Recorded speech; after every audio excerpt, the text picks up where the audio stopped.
Russia's invasion of Ukraine may be terrifying, but Taiwan is using it to rethink its own strategy against China.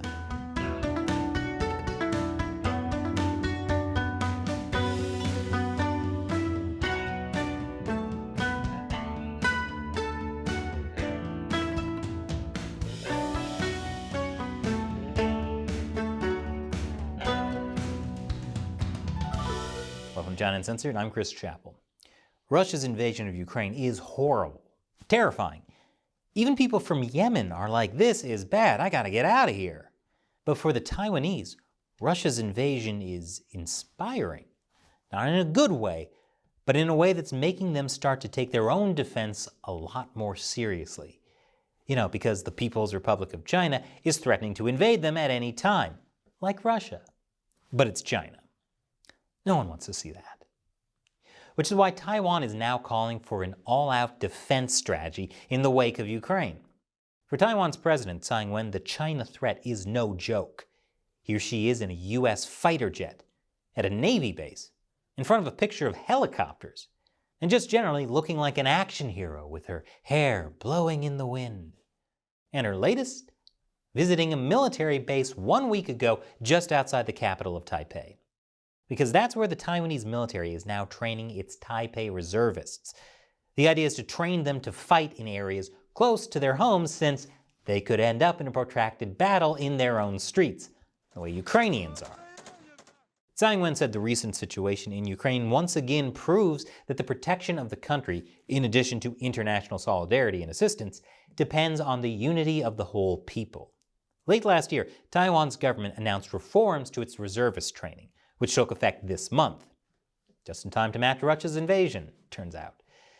These new reforms include increasing the annual training to 2 weeks, up from just 5 to 7 days in the past. And these reservists will spend more time on actual combat training, including firing guns. That way they don't end up like many novice Ukrainian fighters who've been thrust into the field with only a few days of training. But more importantly, Taiwan is now rethinking its entire defense strategy to be more self-reliant. And even many ordinary Taiwanese citizens are preparing to defend their island nation.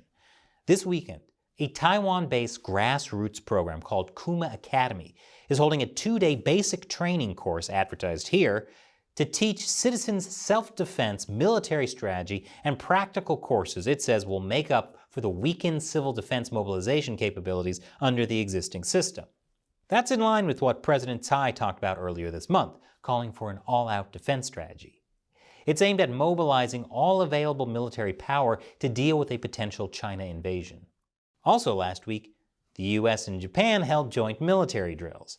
It's the first time the U.S. and Japan have done airborne landing and combat training together. And the exercises come at a time when Russia's invasion of Ukraine has intensified worries about what could happen in East Asia. That could mean Taiwan, or I guess any of the disputed islands China and Japan both claim. Lots of places to start a war over. But thanks to Russia's invasion of Ukraine, the rest of the world, especially Taiwan, is thinking a lot more seriously about what could happen when China gets invaded. I guess the lesson here is, it's always good to live in fear. And as a reminder, China Uncensored is supported mainly by direct support from viewers like you, especially on the crowdfunding website Patreon. And as a thank you, I answer some of my supporters' questions on the show. Today's question comes from D, who asks, do we really think the U.S. Navy wants to beat China? This is in response to an interview we did with retired Navy Commander Paul Giara. He talked about the U.S. Navy not really being ready to go up against China. I do think the U.S. Navy in general wants to win in any conflict, including with China.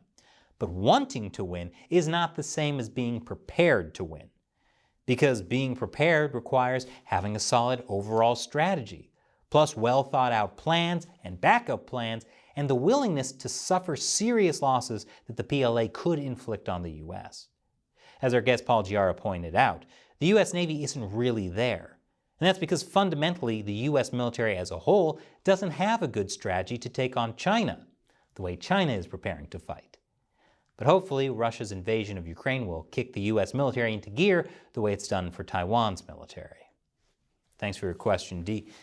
And thank you to everyone watching. Be like D and support China Uncensored by contributing $1 or more to the show through the crowdfunding website Patreon. You also have some other cool rewards. Once again, I'm Chris Chappell. Thanks for watching China Uncensored.